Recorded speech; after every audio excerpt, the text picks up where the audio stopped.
اور 17 رمضان کو دوسرا واقعہ ہوا ہے، اللہ کے محبوب کی سب سے محبوب بیوی حضرت عائشہ کا انتقال ہوا۔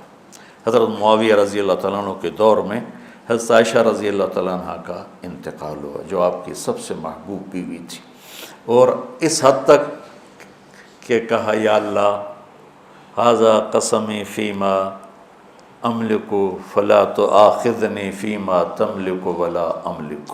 اللہ اکبر، یا اللہ میں نے بیویوں میں برابری کی ہے، پر میرا عائشہ سے پیار زیادہ ہے، اس پر میری پکڑ نہ فرمانا۔ سبحان اللہ، ہمیں زندگی گزارنے کا طریقہ سمجھایا۔ چونکہ حضرت عائشہ چھوٹی تھیں تو ان سے دوڑ لگا رہے ہیں۔ حضرت ام سلمہ کے ساتھ دوڑ نہیں لگائی، حضرت سودا کے ساتھ دوڑ نہیں لگائی، جویریہ کے ساتھ، صفیہ کے ساتھ، ام حبیبہ کے ساتھ، زینب کے ساتھ دوڑ نہیں، چونکہ ان کو لاڈ کروائے، لاڈ، چھوٹی عمر کی رعایت کی، لاڈ کروائے۔ او عائشہ دوڑ لگائیں، یہ حضرت عائشہ نے نہیں کہا دوڑ لگائیں، اللہ کے نبی نے کہا عائشہ او دوڑ لگائیں۔ اور ایک دفعہ نہیں، 2 دفعہ سوڈانی مسجد میں تماشا کر رہے تھے، او عائشہ تمہیں تماشا دکھاؤں، اور دوبارہ حبشی آئے تو پھر اماں جی نے کہا کہ میں دیکھنا چاہتا ہوں۔ اتنی دیر دیکھا کہ اللہ کے نبی تھک گئے، کھڑے ہو کے تھک گئے، وہ ایسے پاؤں پر زور ڈال کر پاؤں بدل رہے تھے۔ آٹا گوندھ کے دیتے تھے شروع میں، جو کہ حضرت عائشہ کو آٹا گوندھنا نہیں آتا تھا، پھر پاس بیٹھ کر 1-2 نوالے منہ میں ڈال دیتے تھے۔ اب آپ جو فارغ ہو کے جا رہے ہو، کوئی سال لگاؤ گے، کوئی کسی کی شادی ہوگی، تو یہ میری ایک نصیحت ہے کہ اچھے خامند بن کے دکھاؤ۔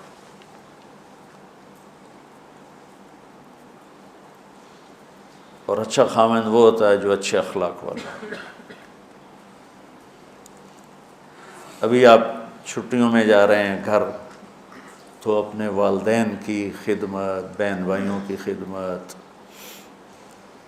وہ تبلیغ میں ایک اصطلاح چلتی تھی، عبادت سے جنت ملتی ہے، خدمت سے خدا ملتا ہے، یہ کہا کرتے تھے خدمت کی۔ تو حضرت عائشہ رضی اللہ تعالیٰ عنہ کا انتقال ہوا 17 رمضان المبارک، اللہ کے محبوب کی سب سے محبوب بیوی، پہلی اور آخری خاتون جن کے سینے پر سر رکھے ہوئے کسی نبی نے جان دی، وہ وہی نبیوں کے سردار، مات فی سحری و نحری، کا یہاں میرے نبی کا سر تھا، اور آپ ان کو آسرا دے کے اس طرح بیٹھی ہوئی تھی، اور آپ تھوڑا سا یوں نیم دراز تھے اس حالت، اور یہاں سر رکھے ہوئے حضرت عائشہ کے سینے پر نبی نے جان دی۔ یہ کائنات کی واحد خاتون ہے جس کے سینے پر سر رکھے ہوئے نبی نے جان دی۔ اور آپ فرماتی ہیں آخری چیز جو میرے نبی کے منہ میں گئی میرا لعاب تھا، کہ میرے بھائی عبد الرحمن آئے، ان کے ہاتھ میں مسواک تھی، تو اللہ کے نبی کی نظر یوں پڑ ایسے ٹک گئی مسواک پر، تو میں نے اندازہ لگا لیا یا رسول اللہ مسواک کرنی، تو آپ نے یوں کی، تو کہ میں نے اپنے بھائی سے لے کر چبائی تو میرا لعاب اسے لگا، وہ میں نے آپ کے منہ میں پھیری یا آپ نے خود پھیری، تو فرمایا وہ آخری چیز جو میرے نبی کے منہ میں گئی وہ میرا لعاب دہن تھا۔ اور واحد خاتون ہے جن کا حجرہ کسی نبی کی قبر بنا، حضرت عائشہ کا گھر ہی آپ کے لیے آخری آرام کا بنا۔ اور کائنات کی 2 عظیم ہستیاں ابو بکر اور عمر، ایک دفعہ مسجد میں داخل ہوئے تو آپ کے ابو بکر عمر دائیں بائیں تھے، تو آپ نے ایسے دونوں کے ہاتھ پکڑ لیے، کہا ہمیں دیکھ رہے ہو؟ کہا جی۔ آپ نے کہا ھذا نحشر یوم القیامہ، قیامت کے دن میں اسی طرح اٹھایا جاؤں گا کہ ادھر میرے ابو بکر ہوگا اور ادھر میرے عمر ہوگا۔ تو ام عائشہ وہ واحد خاتون ہیں جن کا گھر میرے نبی کی آخری آرام گاہ بنا، جہاں 70,000 فرشتے صبح آتے ہیں، شام تک درود پڑھتے ہیں، وہ چلے جاتے ہیں، شام کو 70,000 آتے ہیں، صبح تک درود پڑھتے ہیں۔ یہ واحد خاتون ہیں جن کے ساتھ آپ لیٹے ہوتے تھے تو وحی آتی تھی، کسی اور بیوی کے ساتھ آپ لیٹے ہوتے تھے تو وحی نہیں آتی تھی، ام عائشہ کے ساتھ لیٹے ہوتے تھے تو وحی آتی تھی۔ آپ کی برکت سے تیمم ملا۔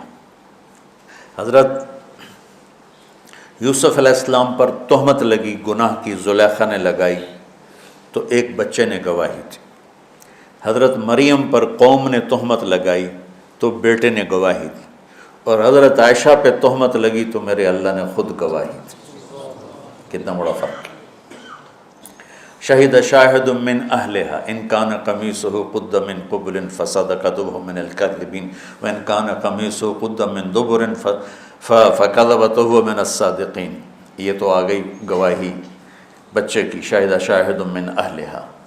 اور قال انی عبد اللہ آتانی الکتاب وجعلنی نبیا وجعلنی مبارکا، یہ حضرت مریم کی گواہی۔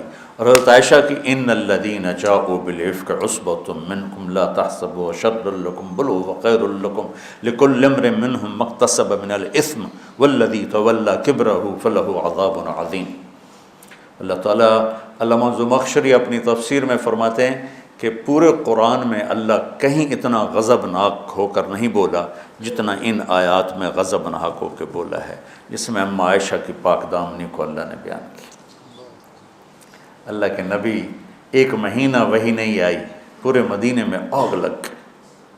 وحی کیوں نہیں آئی تو اللہ ہی جانتا ہے کیوں نہیں آئی۔ ایک بات سمجھ میں آتی ہے، زبان کے زہر کو سمجھانے کے لیے کہ زبان کا غلط استعمال کس طرح گھروں کو آگ لگا دیتا ہے، ہمیں سبق دینے کے لیے کہ زبان پہ قابو رکھنا۔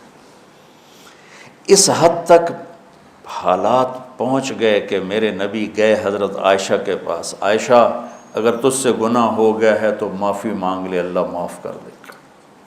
اس حد تک ذہن پر اثر ہوا باتوں کا کہ عائشہ اگر تجھ سے کوئی گناہ ہوا ہے تو توبہ کر لے، اللہ معاف کر دے گا، اور اگر نہیں کیا ہے تو اللہ تیری پاک دامنی بیان کرے گا۔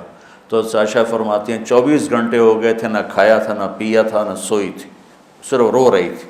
تو ایک دم میرے آنسو خشک ہوئے، اٹھ کے بیٹھ گئی۔ میں نے کہا ابا جان میری صفائی پیش کرو۔ ابو بکر وہ ایسے کانپ رہے تھے کہ بیٹی میں تو کچھ نہیں کہہ سکتی۔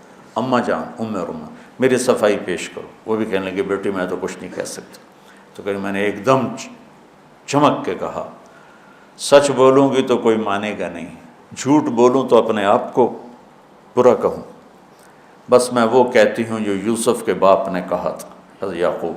کہنے کہ مجھے غم میں حضرت یوسف کے والد کا نام ہی بھول گیا۔ میں نے کہا اقول کما قال ابو یوسف فصبر جمیل واللہ المستعان علی ما تصفون۔ کہنے کہ یہ کہہ کر میں لیٹ گئی دوبارہ، اور مجھے نہیں پتا تھا کہ میرے بارے میں قرآن آئے گا۔ مجھے یہ تھا کہ اللہ کا نبی کوئی خواب دیکھ لیں گے یا جبریل آ کے کہہ دیں گے یہ قصہ غلط ہے، لیکن وہ تو قرآن۔ جب وہی اتری ایک دم تو ابوبکر اور ام رومان ایسے کانپنے لگے، چہرے زرد ہو کر مرنے والے ہو کے کہ پتہ نہیں ہماری بیٹی کے حق میں ہے یا خلاف ہے۔